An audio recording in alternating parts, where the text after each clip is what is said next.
कैसे जो ट्रेंड्स आ रहे हैं और ट्रेंड्स नतीजों में तब्दील होते हुए जा रहे हैं। अब तक की अगर तादाद की बात करें तो लगातार ये तादाद रुझानात में बढ़ रहे हैं आगे, तो वहीं नतीजों में भी तब्दील होते हुए जा रहे हैं। एक बार फिर से आपको न्यूज़ रूम की तस्वीरें हम दिखाएंगे और ये दिखाने की कोशिश करेंगे कि हमारी कैसी तैयारियां हैं।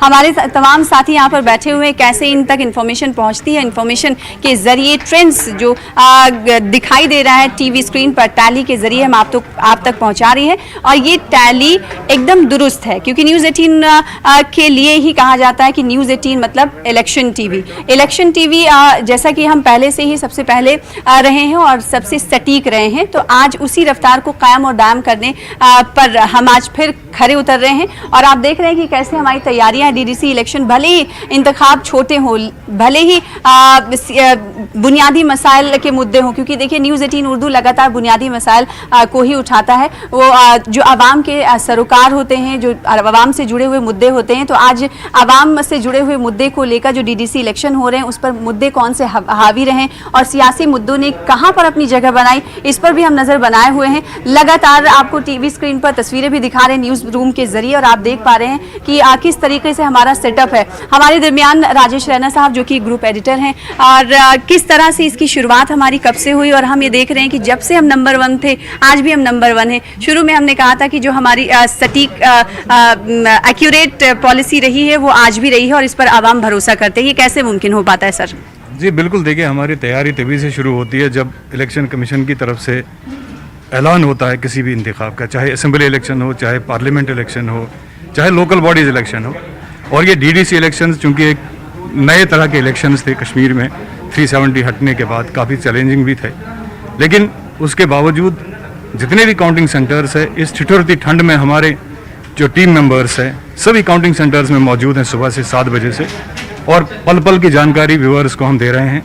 और जो हमारे पास डेटा आता है वो डायरेक्ट काउंटिंग सेंटर से आता है। ये जो यहाँ पर हमारा सेटअप लगा हुआ है, जो कंप्यूटर्स है, इस पर डेटा डायरेक्ट वहाँ से आता है और स्क्रीन पर आने में उसको 3 से 4 सेकंड का टाइम लगता है। तो ये हम कई साल से कर रहे हैं और हमेशा नंबर 1 इसमें रहते हैं। यानी हम ये सब काम करने में और इस पेशरफ्त में आगे रहते हैं और इसमें नंबर 1 ही रहेंगे। इसके लिए हम आवाम का भरोसा हमेशा जीतते रहे हैं और इस भरोसे पर हमेशा कायम और दायम भी रहेंगे। बिल्कुल, हमेशा देखिए जब आप देखते हैं कि बाकी चैनल्स, चाहे नेशनल चैनल्स हो चाहे रीजनल चैनल्स हो, वो हमेशा फर्जी आंकड़े जो है पेश करते हैं सुबह सुबह, लेकिन हम बिल्कुल रियल डेटा देते हैं, जो असली डेटा आता है वही देते, उसी पर रहते हैं और व्यूअर्स जो है वो हम पर भरोसा भी करते हैं। बिल्कुल, और यहाँ पर बड़ी बात राजेश रैना साहब ने ये कही कि व्यूअर्स का भरोसा हमारे ऊपर बना हुआ है, वो इसलिए क्योंकि हम हमेशा एक्यूरेट चीज़ें दिखाते हैं और इसमें कोई फेरबदल नहीं होता है। सबसे बड़ी बात यह है कि फेरबदल नहीं होता है कुछ भी, क्योंकि शुरुआत से जो रुझानात हम दिखाते हैं वही रुझान ट्रेंड्स जो है वो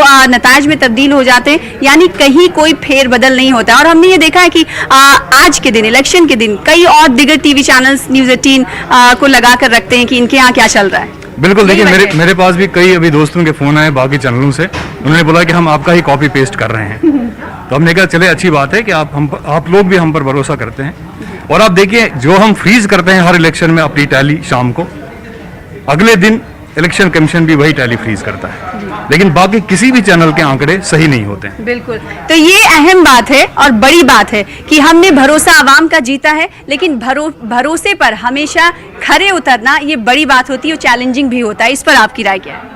बहुत, मैंने पहले भी बोला काफ़ी चैलेंजिंग है, और खासकर जम्मू कश्मीर में आज के जो हालात हैं, और यहाँ से कोविड का प्रोटोकॉल था, उसके बाद ठंड का मौसम, लेकिन उसके बावजूद हमारे जो टीम मेंबर्स हैं वो डटे रहते हैं। और हमने ये हमेशा तहिया किया है कि भाई हमें अपने चैनल को नंबर 1 बनाना है, उसके लिए हमारे टीम मेंबर्स, क्योंकि ये कहा जाता है सर कि आप एक बार कामयाब हो जाते हैं, लेकिन उस कामयाबी को हमेशा बनाए रखने के लिए आपको जद्दोजहद करनी पड़ती है।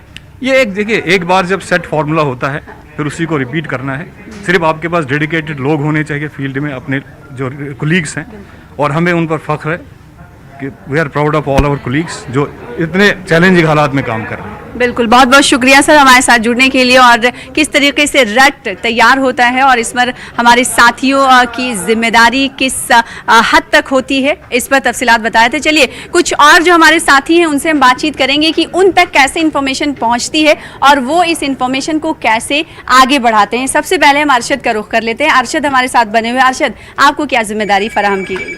सबसे पहले तो हमें जो फील्ड पे जो रिपोर्टर्स है, जो हमारे 30 से ज़्यादा रिपोर्टर्स है, हम उनसे अपडेट लेते हैं, वो हमें कॉल करते हैं, वो अपडेट लेते हैं और हम पूरा एक्यूरेट अपडेट लेते हैं, उसके बाद हम इसे आगे फॉरवर्ड करते हैं। तो आप कह सकते हैं कि मतलब बहुत अव्वल नंबर पे होने के साथ साथ हम एक्यूरेसी को भी मेंटेन करते हैं, दोनों चीज़ को साथ में लेके चलते हैं। और आपको एक बात बता दें, जहाँ पे हम अव्वल नंबर है, तो ये बात नहीं भूलना चाहिए कि जम्मू कश्मीर में अभी मनफी जो दर्जा हरारत है वो नेगेटिव चल रहा है। बावजूद इसके हमारे रिपोर्टर्स इतने अपडेट होते हैं और इतने क्विक होते हैं कि वो एकदम ऑन टाइम क्विकली टाइम पे रिस्पॉन्स करते हैं और सारी चीज़ें हमें टाइमली मिलती है। बिल्कुल, तो एक्यूरेट होते हैं, ऑन टाइम भी चीज़ें हमें मिलती हैं। और साथ ही यहाँ पर आवाम का जिक्र करना इसलिए चाहेंगे क्योंकि हम तो, हमारे साथी तो तैयार है, लेकिन आवाम अब भी जोशो खरोश के साथ इस बार पोलिंग बूथ पर दिखाई दी, उनकी बड़ी तादाद दिखाई दी। यही वजह रही कि जम्मू कश्मीर मिलाकर 51% तकरीबन पोलिंग फीसद रिकॉर्ड की गई। उमूमन ऐसा जम्मू कश्मीर में होता नहीं है। एक और साथी का रुख कर लेते हैं, फखरू साहब हमारे दरमियान है, फखरुद्दीन, जो कि इस वक्त ताम झाम के साथ बैठे हुए हैं। ताम झाम मैंने इसलिए कहा क्योंकि कई फ़ोन हैं, टॉक बैग है, ये इन्हें किस तरह की जिम्मेदारी दी गई है ये हम समझने की कोशिश करेंगे। आपको किस तरह की जिम्मेदारी सौंपी गई है जिसको आप बखूबी निभा रहे हैं? जी, पहले तो मैं ये बताना चाहता हूँ कि जिस तरीके से हमारे रिपोर्टर्स जो चप्पे चप्पे पर कश्मीर के हर इलाके पे छाए हुए हैं, जैसे 3 दर्जन से ज़्यादा, हमारे 36 से ज़्यादा रिपोर्टर्स छाए हुए हैं, वहाँ पे पल पल की खबरें हम तक पहुँचाई जा रही है। उनके लिए खुसूसी नंबर दिया गया है, 3 हेल्पलाइन नंबर यहाँ पे मौजूद हैं। इन 3 नंबरों पर हमारे रिपोर्टर्स अपडेट की पल पल की खबर विथिन सेकंड्स के अंदर देते हैं। उसके बाद हम उस न्यूज़ को स्क्रीन पर आवाम नाज़रीन तक पहुँचा देते हैं।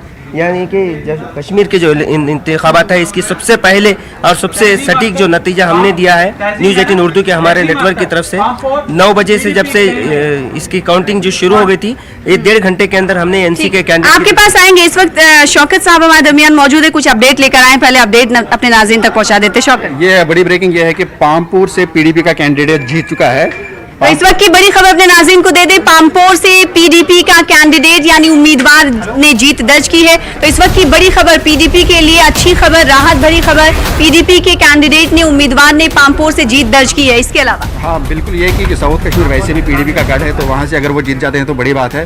और पामपुर से अभी वो जीत चुके हैं और ये गुपकार अलायंस के कैंडिडेट मतलब खाते में जाता है ये कैंडिडेट। बिल्कुल, तो एक सीट पर जीत दर्ज की है, गुपकार अलायंस की सीट है, क्योंकि हम ये जानते हैं कि गुपकार अलायंस में तकरीबन 6 पार्टियां हैं, कुछ छोटी पार्टियां भी हैं। पीडीपी के खाते में पामपोर की सीट गई है। बड़ी जीत ये भी मानी जा रही है पीडीपी के लिए। तो धीरे धीरे जो ट्रेंड्स है वो रुझानात में तब्दील होते हुए दिखाई दे रहे हैं। एक बार फिर से अपने साथियों का रुख कर लेते हैं जो आज के इलेक्शन को कामयाब बना रहे हैं और पल पल की अपडेट जो टैली पर नाजरीन नजर बनाए हुए हैं, वो टैली किस तरीके से बदल रही है, वो आप तक मरहलेवार तरीके से कैसे पहुंचती है, ये हम न्यूज़ रूम के जरिए समझाने की कोशिश कर रहे हैं। एक बार फिर से रुख कर लेते हैं फखरू साहब का, जो कि हमारे साथ बने हुए हैं। फखरू साहब, ये फ़ोन 2 यहाँ पर रखे हुए हैं, इस फ़ोन से क्या कुछ जिम्मेदारी आप निभाते हैं? फ़ोन के जरिए आपको क्या इन्फॉर्मेशन मिलती है? तमाम हमारे जो रिपोर्टर्स, जो फील्ड में जो रिपोर्टर्स है, जो टीम मेंबर्स हैं हमारे, उन तक ये नंबर 3 स्पेशल नंबर्स दिए गए हैं। उस पर वो लोग पल पल की खबरें विथिन सेकंड से हम तक पहुंचाते हैं। हम नाज़रीन तक चंद सेकंडों के अंदर, यानी कि 1 मिनट से कम वक्फे में हम नाज़रीन तक हमारी न्यूज़ पहुंचाते हैं। इन 3 स्पेशल नंबर्स के ज़रिए रिपोर्टर्स हमें पल पल की खबरें देते हैं। इसी तरीके से एनसी की जो सबसे पहले जो विन हुई थी, एनसी ने खाता खोला था, वो किसी भी चैनल ने नहीं बताया था, सिर्फ एनसी हमारी जो न्यूज़ 18 नेटवर्क है उसी पर ही इसको शाये किया गया था। इसी तरीके से और दूसरी बात यह है कि बीजेपी ने भी वहाँ पर खाता खोला है। ये मुकामी पार्टियों के लिए, पीडीपी के लिए चाहिए, एनसी के लिए चाहिए, इनके लिए एक बहुत बड़ा चैलेंज माना जा रहा है, क्योंकि बीजेपी ने भी अब वहाँ पे खाता खोला है। तो ये ओवरऑल ये समझ में आ रहा है कि वहाँ पर भी बीजेपी अब कमल खिलने वाला है।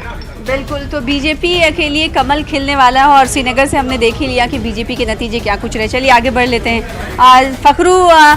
फखरुद्दीन साहब के बाद में हमारे साथ ही इरफान भी बैठे हुए हैं, उन्हें क्या कुछ जिम्मेदारी दी गई है ये हम जानने की कोशिश करेंगे। और इनके सिस्टम के पास देखिए पकौड़े भी रखे हुए, खाने के साथ साथ काम भी हो रहा है और खाना भी खा रहा है ताकि वो थके ना। इरफान, आपको क्या जिम्मेदारी दी गई? सना, ऐसा है कि हम जो भी हमारे ग्राउंड स्टाफ जो है, जो पूरी वहाँ से रिपोर्ट्स भेजते हैं, हम उन्हें एकदम टैली करके एक्यूरेट इन्फॉर्मेशन जो है वो अपनी जो नाजरीन है उन तक पहुँचाते हैं। एक्चुअली क्या है कि इस वक्त जो डीडीसी इलेक्शन जो इंतखाबात हैं ये जम्मू कश्मीर में पहली बार हो रहे हैं। ये बहुत क्या बोलते हैं हम, एक तरह से चाहे सेंट्रल गवर्नमेंट है या स्टेट वहाँ की जो लोकल पार्टीज़ हैं, उनके लिए एक बहुत बड़ा चैलेंज था, क्योंकि बीजेपी ने उस वक्त ये इंतखाबात वहाँ पर करवाए जब एबॉर्गेशन आर्टिकल 370 का हुआ था। और ऐसी सिचुएशन में इलेक्शंस करवाना, सिक्योरिटी कंसर्न, इन सब चीज़ों को मद्देनज़र रखते हुए ये इलेक्शंस बहुत पीसफुली कंडक्ट हुए और बहुत सक्सेसफुली इस वक्त क्या बोलते हैं आज नताइज आ रहे हैं। देख रहे हैं आपके बीजेपी ने जो है श्रीनगर में एक बहुत उम्दा तरह से एक जीत हासिल की है। तो ये एक चैलेंज है वहाँ की लोकल पार्टीज़ के लिए कि बीजेपी जो है वो अच्छी तरह से अपना एक दायरा जो है वो वसी कर रही है विद इन द मैं स्टेट। कैमरामैन से कहूंगी कि वो इस पेज को जूम इन करें। इस पेज के जरिए आप क्या कुछ कर रहे हैं, इसमें देखिए क्या जो update भी कर रहे हैं? इंफॉर्मेशन हमारे पास वहाँ से आ रही है, अगर कैंडिडेट्स कहीं से कोई भी कैंडिडेट है, जैसे कि पीजीडी अलायंस की पार्टीज़ बहुत सारी हैं, तो ये जैसे कि अपनी बांडीपोरा है तो यहाँ पे हमारी जो कॉन्स्टिट्यूंसीज़ हैं वहाँ से कौन कैंडिडेट जो है वो किस पार्टी से ताल्लुक़ रखता है और वो लीड जब कर रहा होता है तो हम उसको पूरा एक फॉर्मेट में जो है यहाँ पे डालते ताकि नाजरीन के पास जो है वो एक्यूरेट इन्फॉर्मेशन हमारे पास जाए। जी, तो आपने देखा किस तरीके से अपडेट टीम हमारे साथ जुड़कर काम कर रही है ताकि नाजरीन तक एक्यूरेट रिजल्ट पहुंच सके। रुझानात जब आते हैं वो किन किन मराहिल से गुजर कर स्क्रीन पर जाते हैं, टैली पर दिखाई देते हैं, वो मरहलेवार तरीके से हम बताने की कोशिश कर रहे थे कि हमारी तैयारी कैसी है। और यही वजह है कि न्यूज़ 18 उर्दू लगातार हर बार हम इलेक्शन के दिन नंबर 1 आते हैं। ना सिर्फ न्यूज़ 18 उर्दू अपने चैनल्स पर छाया रहता है बल्कि दूसरे चैनल भी हमें कॉपी करते हैं, ये रिवायत रही है। और पुष्ट में ये देख रहे हैं आपकी बड़े बड़े तस्वीरें, बड़ी बड़ी तस्वीरें लगी हुई हैं। इन तस्वीरों के ज़रिए आप देख पा रहे हैं, मैं कहूँगी कैमरा पर्सन से कि उन तस्वीरों को जूम करें। मैं इधर साइड हो जाती हूँ। फ़ारूक अब्दुल्ला हैं, सज्जाद गनी लोन हैं, उमर अब्दुल्ला हैं, रवींद्र रैना है, महबूबा मुफ्ती हैं। ये बड़े सियासी चेहरे हैं। साथ ही अल्ताफ़ बुखारी हैं जो कि अपनी पार्टी के बड़ा चेहरा है। लग रहा था कि कुछ अच्छा करते हुए दिखाई देंगे, लेकिन इस बार जो ट्रेंड्स अभी सामने आ रहे हैं उसमें कुछ ज़्यादा अच्छा करते हुए अपनी पार्टी दिखाई नहीं दे रही। सज्जाद गनी लोन जो कि गुपकार डिक्लेरेशन का ही हिस्सा हैं, इनकी पार्टी भी कुछ खास मुजाहरा करती हुई दिखाई नहीं दे रही। लेकिन अगर एनसी की बात करेंगे, फ़ारूक अब्दुल्ला की पार्टी एनसी गुपकार डिक्लेरेशन का हिस्सा है। हमने देखा था कि जब आर्टिकल 370 को मनसूख किया गया था उसके बाद इन तमाम पार्टियों ने आकर प्रेस कॉन्फ्रेंस किया था और उन्होंने कहा था कि हम एक साथ हैं, हम इस इक़दाम के ख़िलाफ़ लड़ाई लड़ेंगे। और यही वजह रही कि डीडीसी डिस्ट्रिक्ट डेवलपमेंट इंतखाबात रहा, इसके बावजूद तमाम सियासी पार्टियाँ जो रियासती पार्टियाँ वो एक साथ आईं और उनका चेहरा एक कहीं ना कहीं फ़ारूक अब्दुल्ला रहे। तो सज्जाद गनी लोन भी पीपल्स डिक्लेरेशन गुपकार डिक्लेरेशन का हिस्सा है। वहीं रवींद्र रैना की हम बात कर लेंगे तो बीजेपी जम्मू में अच्छा करते हुए दिखाई दे रही, लेकिन बीजेपी के लिए खुशाइन बात ये रही कि बीजेपी ने श्रीनगर में भी सेंधमारी कर दी। श्रीनगर में डल झील है, डल में कमल खिलाने की बात पहले से ही बीजेपी कर रही थी, तो कहीं ना कहीं कमल एक खिल गया है। यानी पहले पायदान पर सियासी मुबस्सरीन ये मानते हैं कि बीजेपी ने कदम रख दिया है। और साथ ही बीजेपी के लीडरान की तरफ से ये कहा जा रहा है कि अभी तो हमारी शुरुआत है, आगे तो हम वैली भी फतेह करेंगे। महबूबा मुफ्ती की हम बात करें तो लगातार वो आर्टिकल 370 के मुखालिफत में बोलती रही हैं, चाहे वो ट्वीट के ज़रिए हो और चाहे वो प्रेस कॉन्फ्रेंस के ज़रिए हो, लगातार उनकी आवाज़ बुलंद होती रही है। ये भी गुपकार डिक्लेरेशन का हिस्सा है। वो गुपकार डिक्लेरेशन इस मुद्दे को जिसको बीजेपी ने खूब उठाया, बीजेपी ने यहाँ तक कि इन्हें देशद्रोही भी कह दिया। अब देखना ये होगा कि जो ट्रेंड्स हैं वो किस हद तक नताइज में तब्दील होते हुए दिखाई दे रहे हैं, क्योंकि अभी ट्रेंड्स क्या कुछ कह रहे हैं। एक बार फिर से अपने साथियों का हम रुख करेंगे और जानने की कोशिश करेंगे कि ट्रेंड्स क्या कुछ कहते हैं। शौकत का रुख करेंगे, लेकिन इस वक्त हम आपको बता दें कि जो ट्रेंड्स हैं वो लगातार बढ़ रहे हैं, नतीजे भी सामने आ रहे हैं। नतीजों की तफसीलात के हवाले से हम आपको बता दें कि नतीजे लगातार अपने टीवी स्क्रीन पर हम फराहम कर रहे हैं। 4 सीटें इस वक्त लगातार जीत का जो आंकड़ा है टैली पर अगर हम नज़र डालें तो टैली लगातार बदलते हुए दिखाई दे रही है। एनसी को 2 सीटें जीत में मिल गई हैं, वहीं पीडीपी 1 सीट जीत दर्ज कर चुकी है। ओवरऑल अगर हम बात करेंगे तो गुपकार डिक्लेरेशन को 4 सीटें जीत के तौर पर मिली है, तो वहीं बीजेपी की अगर हम बात करेंगे तो बीजेपी 1, कांग्रेस भी 1, जेके अपनी पार्टी भी 1। इससे साफ तौर पर अभी शुरुआती दौर पर यह दिखाई दे रहा है कि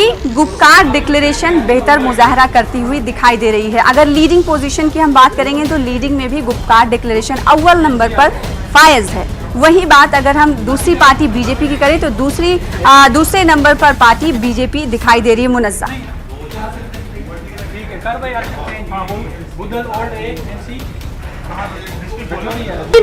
जिस तरह से लगातार हम नाजरीन को रुझानात बता रहे हैं और बीजेपी